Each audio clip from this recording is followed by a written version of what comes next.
Salam, hər vaxtınız xeyir olsun. Bu dərsimizdə ALL, IE və EI hərf birləşmələrini öyrənirik.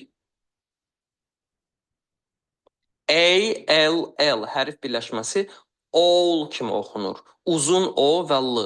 All, all, mol, bol, call, tall, small, wall, pole, goal, allspice, whole, fall.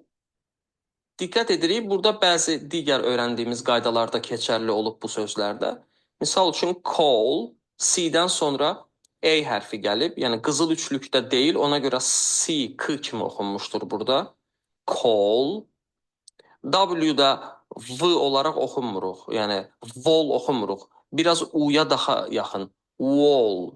Keçən dərslərdə də demişdim sizə, W adından da görsəndiyi kimi qoşa U deməkdir. Yəni W əslində V-nin qardaşı deyil, U hərfinə yaxın bir hərfdir. Səslənməsini də U-ya yaxın edirik. Wall, wall. Allspice sözündə sonda sehirli i-ni görürsünüz. Bir heca əvvəldəki I hərfi əlifbadakı adı kimi oxunub, I. Və C hərfi ondan sonra qızıl hərflərdən, yəni biri gəldiyi üçün EIY-dan biri gəlib, I gəlib, ona görə C-ni S kimi oxuyuruq. All spice. Bütün sözləri bir daha oxuyaq. Məndən sonra uca səslə təkrar edin. All, mol, ball, call, tall, small, wall, pole, goal, allspice, whole, fall. İndi isə I-E hərf birləşməsini öyrənirik.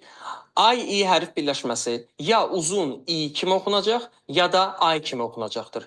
I kimi o zaman oxunur ki, bu hərf birləşməsi bir hecalı sözün sonunda gəlir.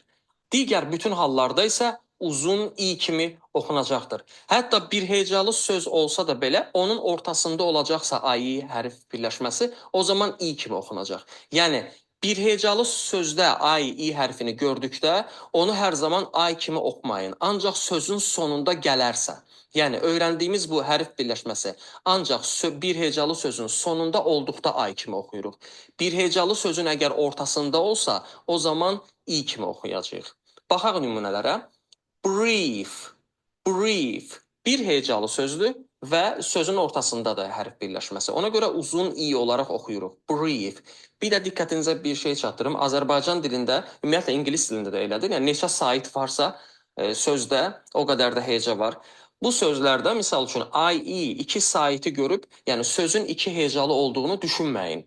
IE, yəni tələffüzdə ancaq bir səs var, I. Yəni fonetikada daha çox tələffüzə diqqət veririk. Ona görə iki sait olsa da bir sait, deyərkən bir sait səslənir. Ona görə də bir hecalı söz sayılır. Brief. Dediyim kimi, öyrəndiyimiz bu IE hərf birləşməsi bir hecalıdır. Sadəcə sonda deyil, ortada da ona görə I kimi oxuyuruq. Peace, knees, grief, field, yield, belief, believe, thief, movie, cookie, calorie. Artıq burada baxın, lie bir hecalı sözdür və IE hərf birləşməsi sözün sonunda da I olaraq oxuyacağıq. Lie, tie, die, pie. Bu üç sözdə isə IE sonda olsa da söz bir hecalı deyil. Ona görə burada hərf birləşməsini I olaraq oxumuruq. Çünki I olaraq oxunması üçün bir hecalı söz olmalıdır və sonda olmalıdır. Bu movie, cookie, calorie sözlərində I sonda gəlsə də yenə də uzun I kimi oxunur. Çünki iki hecalı sözlərdir. Məndən sonra təkrar edin. Brief, peace, knees, grief, field, yield, belief, believe, thief, movie, cookie, calorie, lie, tie, die, pie. Bu sözdə gördüyünüz th hərf birləşməsini hələ keçməmişik. Peace, niece sözlərində diqqət edirik, C-dən sonra qızıl hərflərdən i gəlmişdir. Ona görə C hərfi bu hər iki sözdə s kimi oxunur. Cookie və calorie sözündə C hərfi k kimi oxunur. Çünki o və e gəlmişdir. Qızıl hərflərə aid deyil. Ona görə də C k kimi oxunur. İndi isə baxırıq i hərf birləşməsinə. Bu hərf birləşməsi e kimi oxunur, ikinci halda isə uzun i kimi oxunur. Əgər öyrəndiyimiz bu hərf birləşməsi C hərfindən sonra gələrsə, digər hallarda isə e kimi oxunur. I hərf birləşməsinə aid istisnalar da var. İstisnalarla bağlı dediyim kimi kurs sonunda ümumiləşdirici dərslərdə hamısına birdən baxacağıq. Hal-hazırda qaydaları rahat formada vərdişə çevirməniz lazımdır.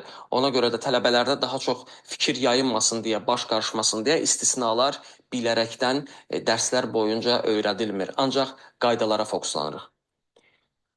Where, e kimi oxundu. Where, veil, vein, rain, upsail, ceiling. Artıq diqqət edirik, i hərf birləşməsi C hərfindən sonra gəlmişdir. C hərfindən sonra gəldikdə uzun i kimi oxunur. Ceiling, perceive, deceive, receive, conceive. Where, veil, vein, rain, upsail, ceiling, perceive, deceive, receive, conceive.